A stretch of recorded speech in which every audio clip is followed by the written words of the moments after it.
السلام علیکم ورحمۃ اللہ وبرکاتہ۔ الحمد للہ رب العالمین وبہ نستعین والصلاة والسلام علی نبینا محمد وعلى آلہ وصحبہ ومن تبعهم بإحسان إلى يوم الدین، اما بعد۔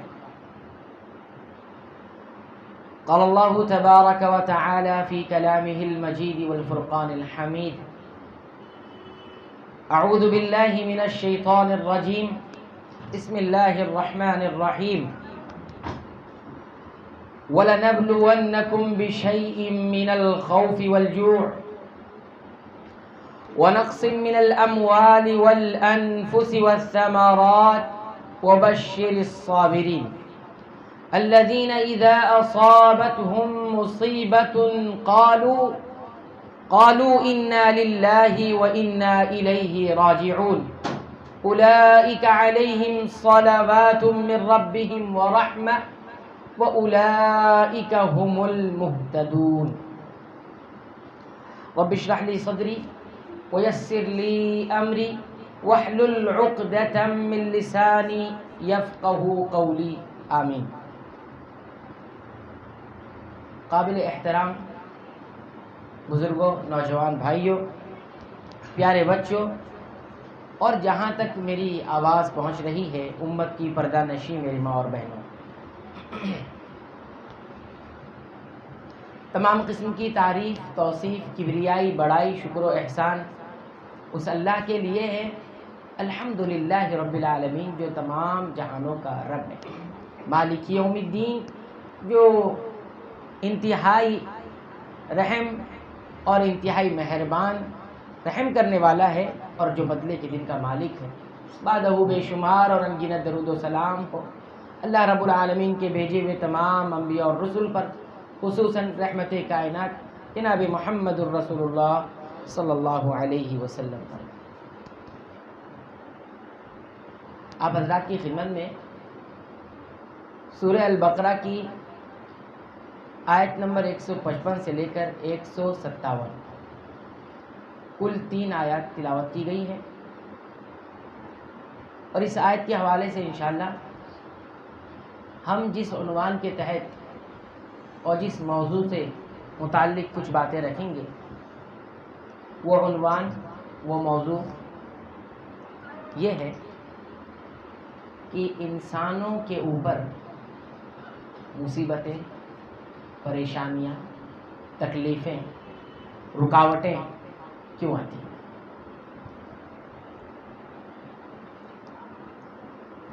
قبل اس کے کہ میں اپنے موضوع پر آؤں اور کچھ باتیں آپ حضرات کی خدمت میں رکھوں،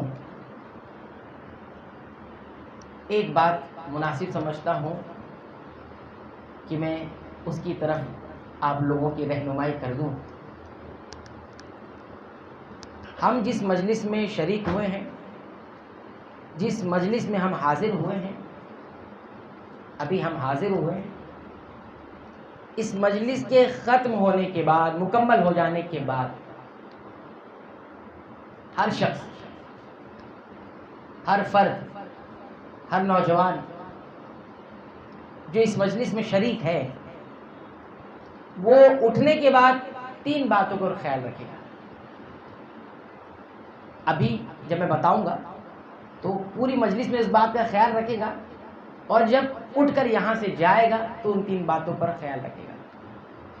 کیا ہے؟ سب سے پہلے اس مجلس میں حاضر ہونے سے پہلے اور حاضر ہونے کے بعد ہم کیسے تھے، کیسے ہو جائیں گے، یہ نمبر 1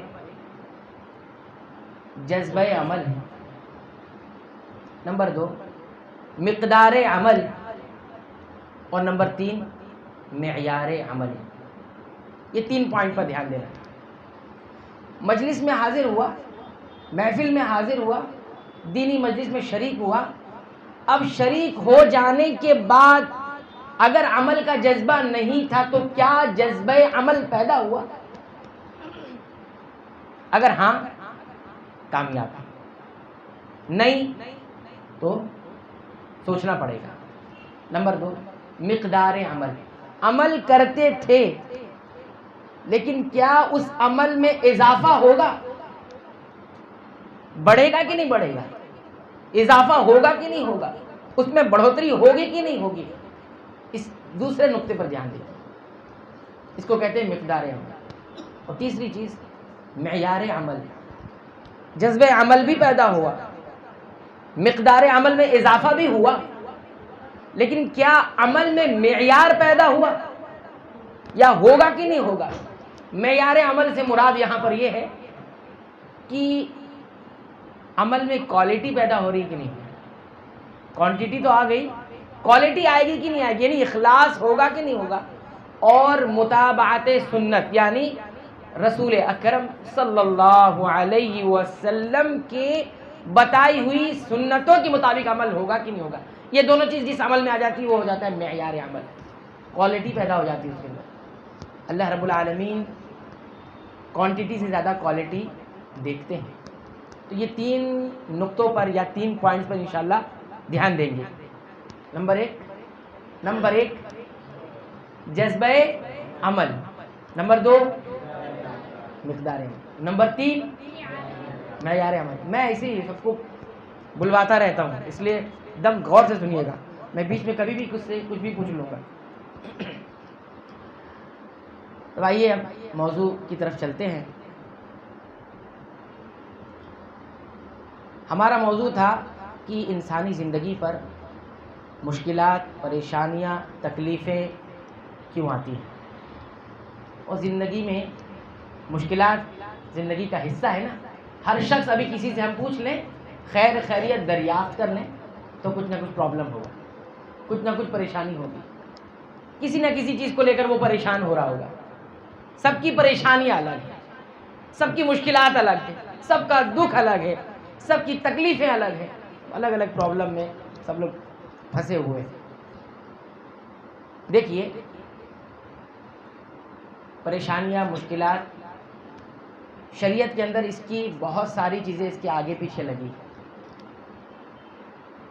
پریشانیوں کی کچھ مقاصد ہوتے ہیں، پریشانیوں کے کچھ مقاصد ہوتے ہیں، کچھ حکمتیں ہوتی ہیں، کچھ اسباب ہوتے ہیں، کچھ فوائد ہوتے ہیں، کچھ نقصانات ہوتے ہیں۔ یہ بہت ساری چیزیں ہوتی ہیں، ایک ہی پریشانی کے ساتھ یہ بہت ساری چیزیں لگی ہیں۔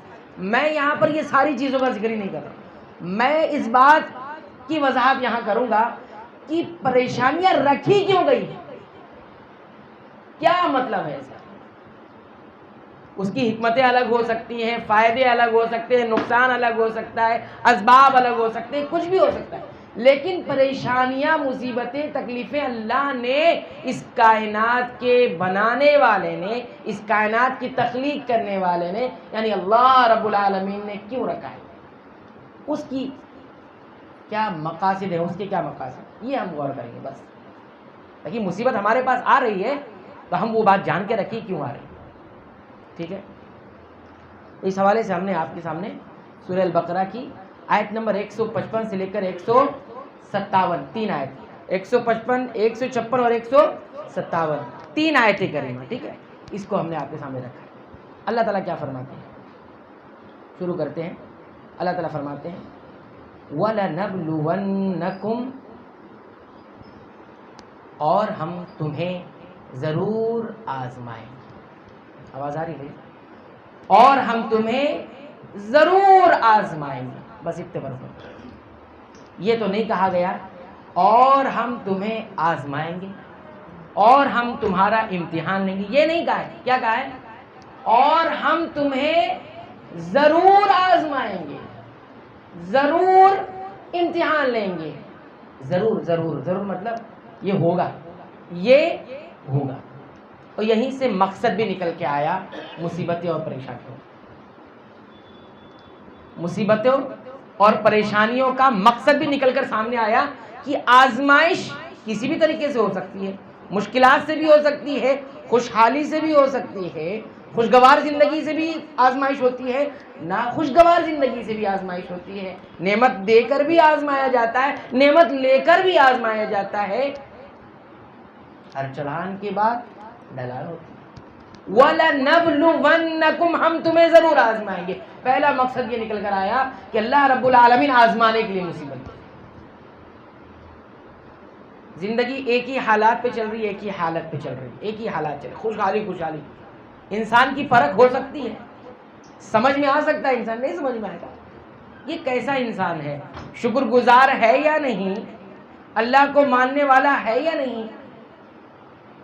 یہ ساری چیزیں نہیں سمجھ میں آئے گی. سمجھ میں کب آئے گی؟ جب وَلَنَبْلُوَنَّكُمْ، جب آزمائش نہیں ہوگی. پھر اللہ تعالیٰ نے آگے آیت کے حصے میں یہ بتایا ہے کہ یہ آزمائش کیسی کیسی ہوتی ہے، کیسے کیسے ہم آزماتے ہیں. تو کچھ شکلوں کا یہاں پر تذکرہ کیا گیا، وہ میں آپ کے سامنے رکھتا ہوں. اللہ تعالیٰ فرماتے ہیں بِشَيْءٍ مِّنَ الْخَوْفِ وَالْجُوعِ، ہم تمہیں ضرور آزمائیں گے تھوڑا سا خوف دے کر، تھوڑی سی بھوک دے کر. بِشَيْءٍ اے بِقَلِيلٍ، تھوڑا سا خوف، تھوڑا سا بھوک، تھوڑی سی بھوک، ان دونوں کے ذریعے ہم تمہاری آزمائش کریں گے. تو ایک شکل نکل کر آئی خوف، اور ایک صورت نکل کر آئی بھوک. بھوکا انسان بھی آزمائش میں، اور خوف زدہ انسان بھی آزمائش میں. خوف میں ہے تو آزمائش ہے، اور بھوک میں ہے تو آزمائش ہے. کیسا خوف؟ دو طرح کا خوف ہے. ایک خوف عام ہوتا ہے، بڑے عین سے عام، اور ایک خوف ہوتا ہے خاص. خاص خوف انسان خود اپنی وجود سے اور اپنی ذات سے آزمائش میں آ جائے، اپنی ذات کا ہی خوف اسے لگا ہوا ہے، وہ الگ الگ شکل کا ہو سکتا ہے. اور ایک خوف عام ہوتا ہے جو سب کے ساتھ طاری ہو جاتا ہے، وہ ہے دشمن کا خوف. کسی دشمن کے نرغے میں آ گیا ہے، کسی دشمن کی سازش کا شکار ہو گیا ہے، کسی دشمن کے حملے کا جو ہے اندیشہ اسے لگا ہوا ہے. پوری ایک مجموعی اعتبار سے ہوتا ہے. یہ جو خوف کی کیفیت ہوتی ہے، یہ بھی آزمائش ہے. تو یہ ایک شکل ہوگی. دوسری شکل بتایا والجوع، اور بھوک سے ہم آزمائیں گے، تھوڑی بھوک سے آزمائیں گے. بھوکا انسان آزمائش میں ہے. بھوک کے کئی اسباب ہوتے ہیں نا انسان. پہلے بھوک سمجھ لیجیے، جو قرآن میں جس کو الجوع کہا گیا ہے اس کو سمجھ لیجیے جوع کس کو کہتے ہیں. اہل علم نے، علماء نے الجوع جس کو ہم بھوک کہہ رہے ہیں، اس کی ڈیفینیشن، اس کی تعریف بیان کرتے ہوئے کہا ہے بھوک کہتے ہیں انسان کے پیٹ کا، معدے کا خالی ہو جانا، کھانے پینے سے، خوراک سے، غذا سے، اور پھر ساتھ ہی ساتھ بھوک کھانے کی چاہت ہونا، طلب ہونا. یہ دونوں جب تعریف پوری ہوگی تب یہ جوع کہا جائے گا کہ انسان کے معدے کا، پیٹ کا خالی ہو جانا، اور پھر شدت کے ساتھ کھانے کی طلب لگنا، اس کو کہا جاتا ہے جوع. اس کی بہت ساری شکل ہوتی ہے، اسباب ہوتے ہیں، سبب ہوتا ہے بھوک کا. ایک سبب یہ کہ انسان کے پاس کھانا نہیں ہے، قلت الطعام، کھانا نہیں ہے، بھوکا ہے انسان. ایک سبب ہوتا ہے مال نہیں ہے کہ اس سے انتظام کر کے کھانا کھا لے، غذا فراہم کر لے، اپنے آپ خوراک کا انتظام کر لے. ہوتا ہے نا، غریبی، غربت. ایک تیسرا سبب ہوتا ہے مال بھی ہے، کھانا بھی ہے. مال بھی ہے اور کھانا بھی ہے، پھر کیوں بھوکا ہے؟ کیوں بھوکا ہے؟ کوئی بتا سکتا ہے پھر کیوں بھوکا ہے؟ کھا نہیں سکتا. کیا ہے؟ کھا نہیں سکتا. کھانا سامنے رکھا ہوا ہے، بہت مالدار ہے، ہاں ذرا سا اشارہ کرے گا، کھانے کا جو ہے اس کے لیے بندوبست ہو جائے گا، انتظام ہو جائے گا، لیکن کھا نہیں سکتا. اس کی بہت ساری وجہ ہو سکتی ہے. کیا وجہ ہو سکتی ہے؟ بیمار ہے، ایسی سی بیماریاں آ گئی ہیں، کھا نہیں سکتا انسان، کھانا نہیں کھا پاتا ہے. یہ بھی کیا ہے؟ انسان آزمائش میں، آزمائش میں. اور ایک شکل اور بتا دیتا ہوں آپ کو، ممبئی والے اچھی طرح جانتے ہیں. 26 جولائی کو یہ سیلاب جو ہوا تھا بارش کا، 26 جولائی، ہاں، تو کیا ہوا تھا؟ بڑا انسان پھنسا ہوا تھا، بینک بیلنس رکھنے والا انسان پھنسا ہوا تھا، پانی کے درمیان پھنسا ہوا ہے. اتنا بینک بیلنس کام آیا، کھانا اس کو نصیب نہیں تھا. کون لا کر کھانے سے کھلا رہا تھا. تو یہ جو کہا گیا، یہ دونوں الفاظ کے اندر اللہ نے پوری حیات کو، پوری حیات انسانی کو لا کر جمع کر دیا ہے. گویا سمندر کو ایک کوزے میں، ایک کٹورے میں لا کر کیا کر دیا ہے؟ جمع کر دیا ہے. وَلَنَبْلُوَنَّكُمْ بِشَيْءٍ مِّنَ الْخَوْفِ وَالْجُوعِ. انسانوں سنو، ہم تمہیں ضرور آزمائیں گے، ہم تمہاری ضرور آزمائش کریں گے.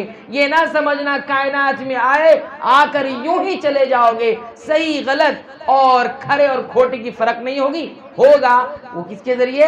بِشَيْءٍ مِّنَ الْخَوْفِ وَالْجُوعِ، بھوک اور خوف کے ذریعے. آگے چلیے، اللہ تعالیٰ فرماتے ہیں اور کیسے آزمائیں گے. غور کیجیے، توجہ ادھر رکھیے. فرمایا وَنَقْصٍ مِّنَ الْأَمْوَالِ وَالْأَنفُسِ وَالثَّمَرَاتِ.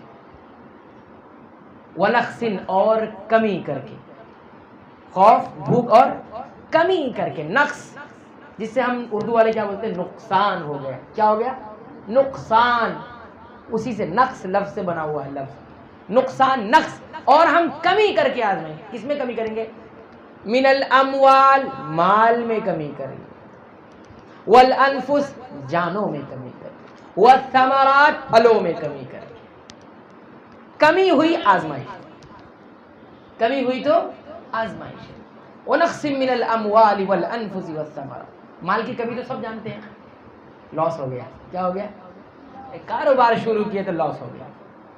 اتنا پروفٹ جو آنا تھا وہ آیا نہیں، اور جو لگائے تھے وہ بھی ڈوب گئے. مدل بھی نہیں آیا. ہم کو تو نہیں معلوم، تو کاروبار نہیں کرتے، لیکن جو سنتے وہ بتا رہے. ونقص من الاموال، آزمائش. یہ کیا ہے؟ آزمائش ہے. اب بندہ جاتا کدھر ہے؟ ٹریک پہ چل رہا ہے کہ ٹریک سے ہٹ گیا؟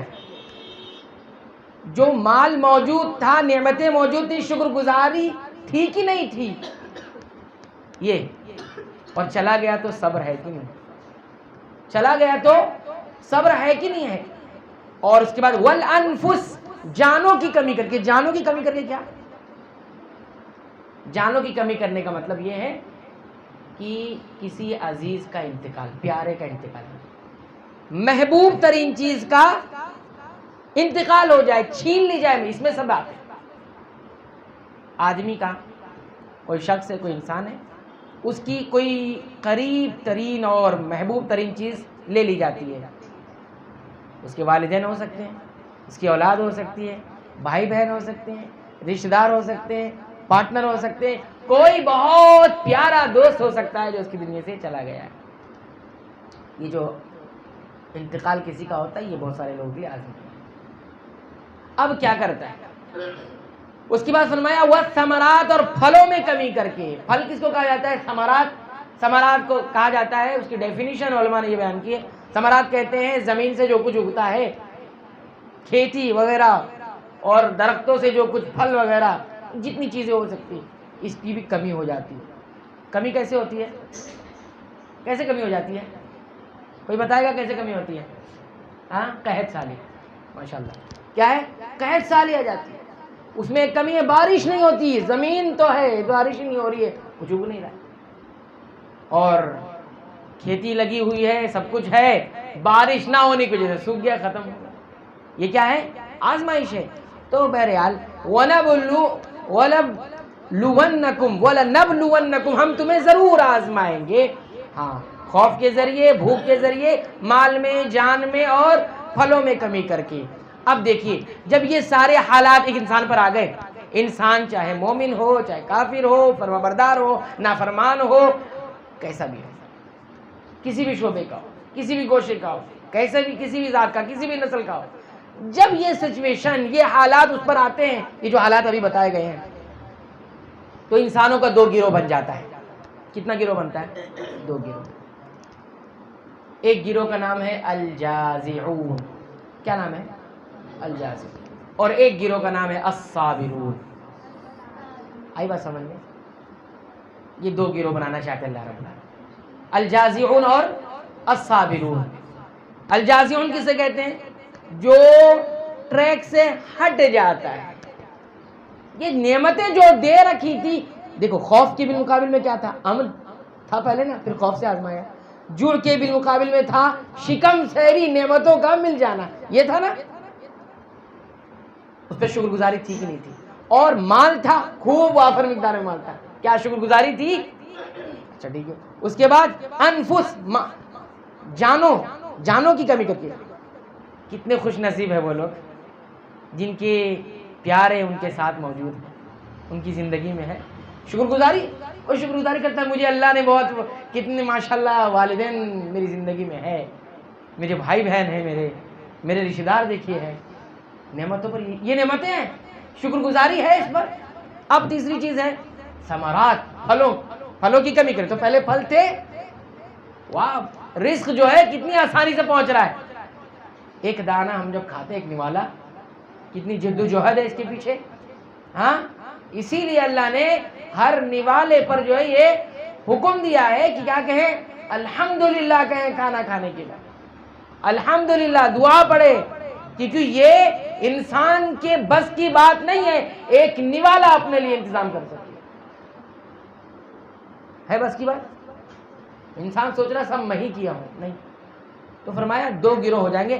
اللہ نے اس گروہ کا ذکر نہیں کیا، الجازیون کا ذکر، وہ کوئی گنتی میں نہیں. کیا ہے وہ؟ گنتی میں نہیں. کس کا ذکر کیا؟ آگے دیکھیے. وَبَشِّرِ الصَّابِرِينَ، تو پھر خوشخبری سنائیے الصابرین. کس کو؟ صبر کرنے والوں کو خوشخبری سنائیے.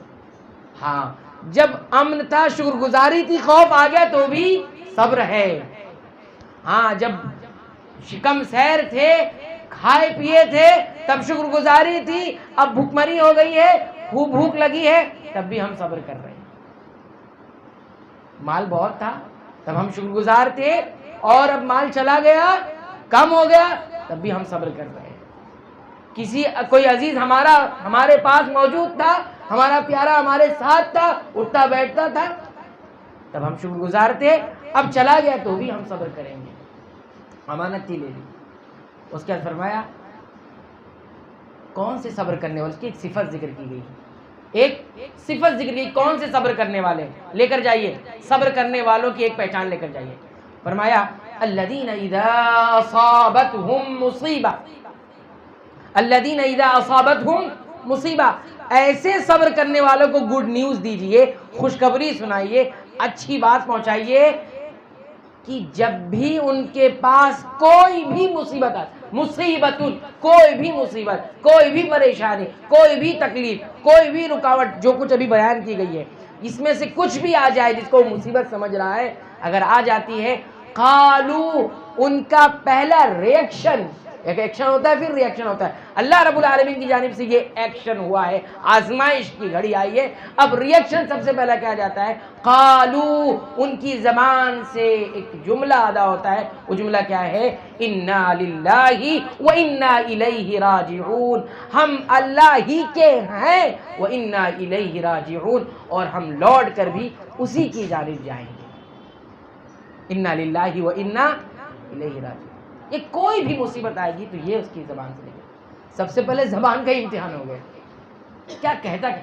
اب کچھ لوگ کیا کہتے ہیں؟ ہائے یہ کیا ہو گیا؟ خبر ملی کہ بھائی آپ کا دکان میں آگ لگ گیا، ہائے یہ کیا ہو گیا؟ معلوم پڑا کہ فلاں کا انتقال ہو گیا، ہائے یہ کیا ہو گیا؟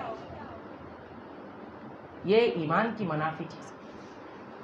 انا للہ و انا الیہ راجعون.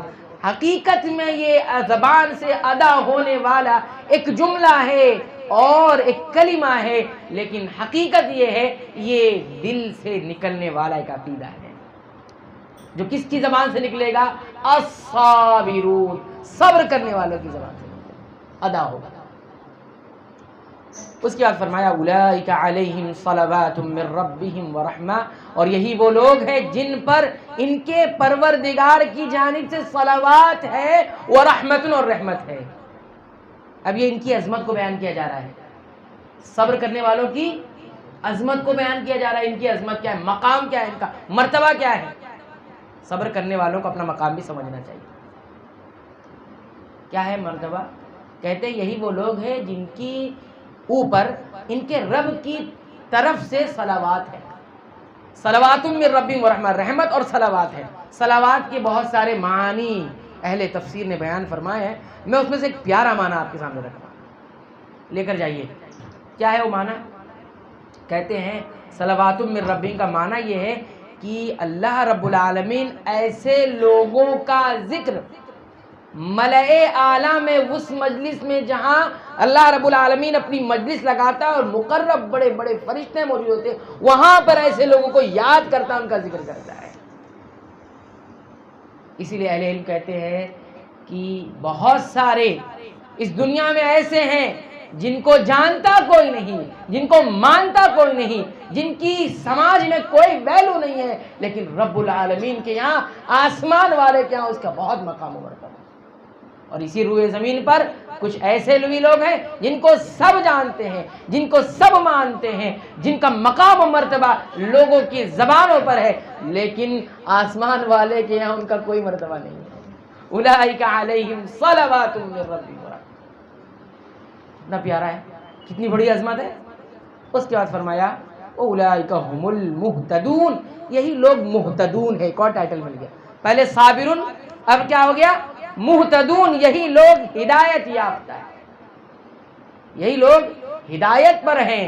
گویا معلوم یہ ہوا کہ صبر ہی ہدایت ہے، صبر ہی، شکوہ نہیں ہوگا زبان پر، دل میں کوئی ملال نہیں ہوگا، اور عملی زندگی میں کوئی بگاڑ نہیں ہوگا۔ زبان پر شکوہ نہیں ہوگا، دل میں کوئی ملال نہیں ہوگا، عملی زندگی میں کوئی بگاڑ نہیں ہوگا۔ ارے کیا اللہ مدد نہیں کر رہا؟ کیا نماز پڑھنے کا، کیا روزے رکھنے کا؟ جب دیکھو پریشانی لگی ہوئی ہے، کوئی کاروبار سیٹ ہی نہیں ہو رہا ہے، کوئی کاروبار سیٹ نہیں ہو رہا ہے۔ یہ نہیں، یہ آزمائش۔ کیا ہے یہ؟ آزمائش۔ تو پہلا مقصد سمجھ میں آیا، مصیبتوں کا پہلا مقصد کیا ہوتا ہے؟ آزمائش۔ ہمیشہ سمجھے کہ آزمائش کی زندگی ہے یہ، بغیر آزمائش کے کوئی خالی نہیں ہوگا، آزمائش آئے گی۔ دوسرا مقصد کیا ہوتا ہے؟ کتنے بجے تک مجھے بولنا ہے؟ کوئی بتائیں۔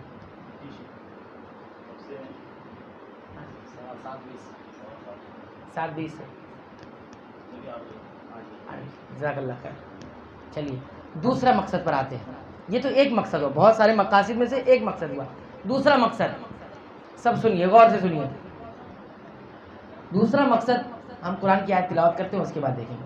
سورہ السجدہ کی 21 نمبر کی آیت۔ پہلے کون سی آیت ہم نے ذکر کی تھی؟ سورہ البقرہ کی، ہاں ماشاء اللہ، بارک اللہ۔ اللہ تعالیٰ فرماتے ہیں وَلَنُذِيقَنَّهُم مِّنَ الْعَذَابِ الْأَدْنَىٰ دُونَ الْعَذَابِ الْأَكْبَرِ لَعَلَّهُمْ يَرْجِعُونَ، اور ہم انسانوں کو مزہ ضرور چکھائیں گے، اور ہم انہیں یعنی انسانوں کو ضرور مزہ چکھائیں گے، ضرور چکھائیں گے۔ اب دیکھیے، ایسا نہیں کہا کہ ہم انسانوں کو چکھائیں گے، نہیں، کیا کہا؟ ہم ضرور چکھائیں گے۔ وَلَنَبْلُوَنَّكُمْ، ضرور آزمائیں گے۔ وَلَنُذِيقَنَّهُمْ، دیکھیں دونوں میں وزن دیکھیے، وَلَنَبْلُوَنَّكُمْ، وَلَنُذِيقَنَّهُمْ، ہم ضرور چکھائیں گے۔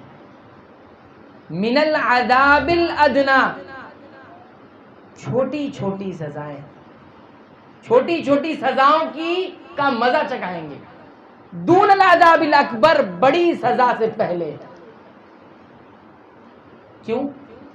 لعلہم یرجعون، تاکہ لوٹ کر آ جائیں، انسان لوٹ کر اپنے رب کی جانب آ جائیں۔ معلوم یہ ہوا مصیبتوں کے آنے کا دوسرا مقصد تنبیہ ہے، وارننگ ہے۔ کیا ہوتی ہے؟ وارننگ ہوتی ہے۔ مصیبتیں کیا ہوتی ہے؟ وارننگ ہوتی ہے، الارم ہوتی ہے۔ بھائی ہم کو صبح اٹھنا ہے، ہم نے کیا کیا؟ الارم لگایا۔ آپ دیکھیں الارم لگاتے ہیں لوگ کیسے، 5 بجے اٹھنا ہے، کتنے بجے؟ 5 بجے۔ الارم کتنے بجے لگاتے ہیں؟ 4:30 بجے۔ کتنے بجے؟ 4:30 بجے۔ 4:30 کا الارم ہے، پھر دوسرا الارم کب ہے؟ 4:45 کا، 4:45 کا الارم ہے، تیسرا الارم 5 بجے کا۔ کیوں؟ ڈائریکٹ 5 بجے کا الارم لگا لینا چاہیے۔ کیوں بھائی، کیوں ایسا کرتے ہیں؟ ہاں، ایک سے نہیں کھلی تو دوسرے سے کھلے گی، ماشاءاللہ، اور دوسرے سے نہیں کھلی تو تیسری سے کھلے گی، اور اس لیے بھی کہ کیا ہوگا؟ یہ الارم سے تھوڑا سا نیند ٹوٹے گی، دوسرے الارم سے تھوڑی اور ٹوٹے گی، تیسرے الارم پہ ہم بیدار ہو جائیں گے۔ مصیبتیں بھی اسی طرح سے، چھوٹی چھوٹی مصیبتیں، چھوٹی چھوٹی سزائیں اللہ دیتا ہے بڑی عذاب دینے سے پہلے۔ یہ وارننگ ہوتی ہے، اس کو چاہے لوگ عذاب سمجھے، اس کو اللہ کی رحمت بھی سمجھ سکتے ہیں۔ مومن رحمت سمجھتا ہے، میری آنکھیں کھل گئی، میں تو کہاں جا رہا تھا، دنیا کی مصیبتیں ٹھیک ہے، لیکن وہ کل قیامت کی مصیبت تو من العذاب الادنی دون العذاب الاکبر لعلہم یرجعون۔ فجر کی نماز کتنے لوگ پڑھتے ہیں جماعت سے؟ سورہ سجدہ کی تلاوت ہوتی ہے، اس میں یہی تو بتایا جاتا ہے وَلَنُذِيقَنَّهُم مِّنَ الْعَذَابِ الْأَدْنَىٰ دُونَ الْعَذَابِ الْأَكْبَرِ لَعَلَّهُمْ يَرْجِعُونَ۔ یہ لَعَلَّهُمْ يَرْجِعُونَ قرآن حکیم میں بہت جگہ آیا ہوا ہے، لَعَلَّهُمْ يَرْجِعُونَ یہاں بھی ہے کہ لوٹ آئیں، لوٹنا ہے، اصل بہت آگے نکل گئے زندگی میں، واپس آئیے، کہاں جا رہے ہیں؟ اس کو میں سمجھا دوں ایک واقعہ، تو چھوٹا سا واقعہ میں ذکر کروں، سنیں گے واقعہ؟ ہاں چلیے سن لے گیا۔ عربی ادب کی کتاب میں ایک واقعہ ہم نے پڑھا، اس میں اسی آیت کریمہ کو سمجھانے کی کوشش کی گئی تھی۔ کیا ہے واقعہ؟ وہ غور سے سنیے۔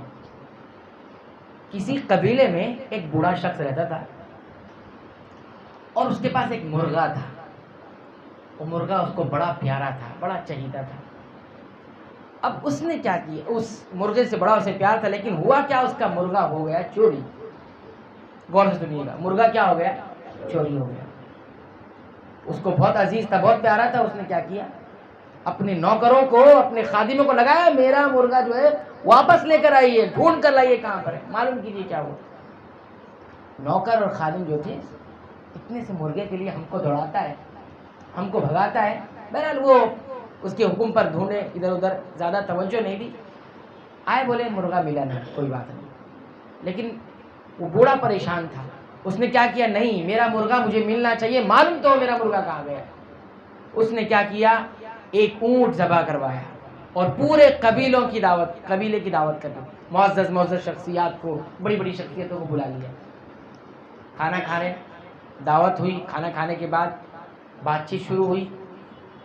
بوڑھے نے اپنے مرغے کا ذکر چھیڑا کہ ہمارا مرغا جو ہے غائب ہوا، اب جو ہے اس کو آپ لوگ ڈھونڈ کے دیجیے ہمیں۔ بوڑھا سوچتا تھا کہ یہ معزز شخصیات ہیں، ان کے ماتحت بہت سارے لوگ ہیں، کہیں نہ کہیں تو میرے مرغے کا سراغ مل جائے گا۔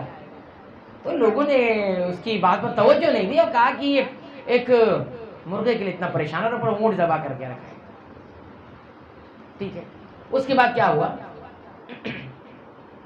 کچھ لوگوں نے کہا کہ ہم آپ کے مرغے پر جو ہے کچھ کریں گے اس کے لیے، اور کچھ لوگوں نے کہا کہ یہ پاگل ہو گیا ہے، ٹھیک ہے۔ کچھ دن گزرا، اسی قبیلے کا ایک شخص غریب آدمی تھا، اس کی بکری چوری ہوئی، بکری غائب ہوئی۔ بات پھیلتے پھیلتے بوڑھے تک پہنچی کہ قبیلے سے ایک بکری بھی غائب ہوئی ہے۔ تو اس نے پھر دعوت کی لوگوں کی، پھر اونٹ ذبح کیے اور جو ہے سب کو بلایا، سب آئے، کھانا وانا ہوا۔ اس نے جو ہے اس بکری کا ذکر چھیڑا کہ بکری ایک غائب ہوئی ہے، آپ لوگ کیا کر رہے ہیں، آپ لوگ دھیان دیجئے بکری۔ پھر اپنے مرغے کا بھی ذکر وہاں رکھ دیا کہ میرا مرغا بھی غائب ہوا اور آپ لوگوں نے اس پر کوئی توجہ نہیں، ٹھیک ہے۔ لوگوں نے پھر وہی کھایا پیا اور اس کے بعد چلو اس کی بات ویسی ہے وہ ایسی ہے۔ بہرحال اگلے کچھ دنوں کے بعد کیا ہوا، ایک اور جو ہے آدمی کی اونٹ غائب ہو گئی، اونٹ غائب ہو گئی۔ اب اس شیخ کو پھر پتا چلا، اس بوڑھے شخص کو، کہ اونٹ غائب ہو گئی۔ پھر اس نے جو ہے ایک اونٹ ذبح کروائے اور اس کے بعد سب کی دعوت کی، وہی پھر ذکر چھوڑا، مرغے کا ذکر بھی آیا، بکری کا بھی ذکر آیا اور پھر اس اونٹ کا بھی ذکر آ گیا۔ 3 دعوتیں، 3 اونٹ ذبح ہو گئے شیخ کے۔ لوگوں نے پھر یہ بوڑھا جو ہے یہ سٹیا گیا ہے، یا اس کا دماغ چل گیا۔ بہرحال یہ بات تھوڑی دن چلی، اس کے بعد کیا ہوا، ایک دن قبیلے کی ایک نوجوان لڑکی جو تھی وہ کنویں پر گئی پانی لینے کے لیے، اور کیا ہوا، وہاں سے وہ غائب ہو گئی، واپس نہیں آئی۔ اب سب قبیلے والے کو، جو قبیلے کے لوگ تھے، ان کو پتا چلا کہ اب تو نوبت یہاں تک پہنچی ہے کہ قبیلے کی عزت کا سوال آ گیا ہے، یہ لڑکی گئی ہے واپس نہیں آئی ہے، تو عزت داؤ پہ لگ گئی ہے، عزت داؤ پہ لگ گئی۔ اب سب لوگوں نے کوشش ڈھونڈنا شروع کی، کوشش کرنا شروع کی۔ اب وہ جو کیفیت اب بدل چکی تھی، سب لوگوں نے دھیان دینا شروع کیا، اور کیا ہوا، ڈھونڈتے ڈھونڈتے معلوم ہوا کہ قبیلے سے تھوڑی دور پر جو پہاڑ ہے، پہاڑ کے اس اندر جو ہے کچھ ڈاکوؤں نے بسیرا کر رکھا ہے، اور وہیں سے لڑکی بھی برآمد ہو گئی. لڑکی کیا ہو گئی؟ برآمد ہو گئی. پھر وہاں پہ تلاشی ہوئی تو معلوم ہوا کہ وہاں پر اونٹ کے بھی کچھ باقیات نظر آئے، وہاں بکری کے بھی کچھ باقی چیزیں تھی وہ نظر آئی، اور اس کے مرغے کی پرور بھی تھوڑے بہت وہاں نظر آ گئے. معلوم پڑا ساری کارروائیاں یہیں ہوئی ہیں. تو کیا ہوا؟ بوڑھے کے پاس لوگ آئے اور انہوں نے کہا کہ ہم نے آپ کی بات پر توجہ نہیں دی تھی. تو حقیقت یہ تھی کہ بوڑھا اس بات پر نہیں، بوڑھا اس بات کا اشارہ دے رہا تھا کہ یہ چھوٹی چھوٹی مصیبتیں ایک بڑی مصیبتوں کا اشارہ دے رہی ہے. ذرا سمجھنے کی بات یہ ہے کہ اس چھوٹی مصیبت پر دھیان دیجیے اور لوٹ کر آئیے، یعنی اپنی روش بدلیں اور سنجیدہ ہو جائیے. یہی آیت کریمہ وَلَنُذِيقَنَّهُم مِّنَ الْعَذَابِ الْأَدْنَىٰ دُونَ الْعَذَابِ الْأَكْبَرِ لَعَلَّهُمْ يَرْجِعُونَ. چھوٹی چھوٹی مصیبتیں، سزائیں در حقیقت بڑی سزا کی کا اشارہ دیتی ہیں. اس پر دھیان دینے کی ضرورت. چھوٹی چھوٹی مصیبتیں ہیں نا، تو یہ تنبیہ ہے، اصل میں یہ تنبیہ ہے، وارننگ ہے. اس لیے انسان کو لوٹنے کی فکر کرنی چاہیے کہ کہیں ہم آگے تو نہیں نکل گئے، حد سے تو نہیں آگے بڑھ گئے کہ کہیں پھر وہ بڑی سزا اور بڑی مصیبت نہ آ جائے. یہ ہے گناہوں کی مصیبتوں کے آنے کی دوسری وجہ. آخری وجہ کہہ کر بات ختم کریں گے. گناہ مصیبتیں جو ہوتی ہیں گناہوں کی سزا کیا ہوتی ہے؟ سزا ہوتی ہے. آئیے آیت پڑھ لیتے ہیں. اللہ تعالیٰ فرماتے ہیں سورہ شورا کی آیت نمبر 30. پہلی تھی سورہ البقرہ کی 3 آیتیں تھی، دوسرے سورہ سجدہ کی 21 نمبر کی آیت تھی، اور تیسری سورہ الشورى کی آیت نمبر 30 ہے. اللہ تعالیٰ فرماتے ہیں وَمَا أَصَابَكُم مِّن مُّصِيبَةٍ، جو کچھ بھی تمہیں مصیبت پہنچتی ہے، تکلیف پہنچتی ہے، فَبِمَا كَسَبَتْ أَيْدِيكُمْ، یہ تمہارے ہاتھوں کی کمائی. قرآن حکیم کی اس تعبیر پر غور کیجیے. سبحان اللہ، تمہارے ہاتھوں کی کمائی ہے. کیونکہ گناہ یا کوئی بھی عمل ہوتا ہے اس میں بنیادی کردار کون ادا کرتا ہے؟ انسان کا ہاتھ ادا کرتا ہے. کوئی بھی کام بغیر ہاتھ کے نہیں ہوتا، اس میں کہیں نہ کہیں اس کا انوالو ضرور ہوتا ہے. زیادہ تر فَبِمَا كَسَبَتْ أَيْدِيكُمْ، تمہارے اپنے ہاتھوں کی کمائی کی بنیاد پر یہ مصیبتیں تمہیں پہنچتی ہیں، یعنی گناہوں کی سزا ہوتی ہے. وَيَعْفُو عَنْ كَثِيرٍ، لیکن میرے رب کی شان یہ ہے کہ بہت ساری چیزوں کو وہ معاف کر دیتا ہے. پوری چیزوں پر تو پکڑ نہیں ہوتی ہے، یہ چھوٹی چھوٹی چیزوں پر پکڑ ہو جاتی ہے، اور سب پہ پکڑ کرنے لگ جائے تو اس روئے زمین پر کوئی انسان باقی نہ بچے. تو میرے رب کی شان ہے، میرے رب کی رحمانیت اور رحیمیت کی جھلک ہے یہ. وَيَعْفُو عَنْ كَثِيرٍ فَبِمَا كَسَبَتْ أَيْدِيكُمْ، ہاتھوں کی کمائی. پہلے گناہ کسی الگ انداز میں ہوتے تھے، کرائم. ابھی کرائم اور ٹک ٹک ٹک ٹک ٹک ٹک ٹک ٹک سے ہوتے، یہ بھی ہاتھ ہی یوز ہو رہا ہے. ہاں، جو لوگ ایسا کرتے ہیں انہیں دھیان دینا. فَبِمَا كَسَبَتْ أَيْدِيكُمْ، تمہارے ہاتھوں کا نتیجہ. بہت ساری مصیبتیں اس کی وجہ سے جھیل لیا ہے، ڈال لیا اپنے اوپر. اور آگے ایک آیت ہے فَكُلًّا أَخَذْنَا بِذَنبِهِ، ہر کسی کو ہم نے پکڑ لیا اس کے گناہ کی پاداش میں. سورہ العنکبوت کی آیت ہے فَمِنْهُمْ مَنْ أَرْسَلْنَا عَلَيْهِ حَاسِبًا، ان ہلاک ہونے والوں میں، پکڑ گرفتار ہونے والوں میں کچھ ایسے تھے جن پر ہم نے جو ہے آندھی تیز ہوا بھیج کر انہیں برباد کیا. وَمِنْهُمْ مَنْ أَخَذَتْهُ الصَّيْحَةُ، کچھ ایسے تھے جنہیں ہم نے چیخ کا عذاب دیا، چیخ سے ہی وہ ختم ہو گئے. وَمِنْهُمْ مَنْ خَسَفْنَا بِهِ الْأَرْضِ، کچھ ایسے تھے جنہیں ہم نے زمین میں دھسا دیا. وَمِنْهُمْ مَنْ أَغْرَقْنَا، کچھ ایسے تھے جنہیں ہم نے سمندر میں غرق کر دیا، پانی میں ڈبا دیا. وَمَا كَانَ اللَّهُ لِيَظْلِمَهُمْ، کوئی یہ نہ سوچے کہ ان کے رب نے ان کے ساتھ ظلم کیا ہے. اللہ کی تو شان ہی نہیں ہے وہ کسی کے ساتھ ظلم کر سکے. کسی انسان کے ذہن میں یہ عقیدہ، یہ فکر پیدا ہو گئی مصیبت مجھ پر ہی کیوں آتی ہے، میں ہی کیوں پریشان رہتا ہوں، میرا ہی کاروبار کیوں نہیں چلتا، میں ہی ہمیشہ تکلیف میں کیوں ہوں، میں ہی ہمیشہ بیمار کیوں رہتا ہوں، میرے ساتھ یہ کیوں پرابلم ہے، میں کیوں ہمیشہ ناکام رہتا ہوں. وما كان الله ليظلمهم، رب کی شان ہی نہیں ہے کسی کے ساتھ ظلم کرے.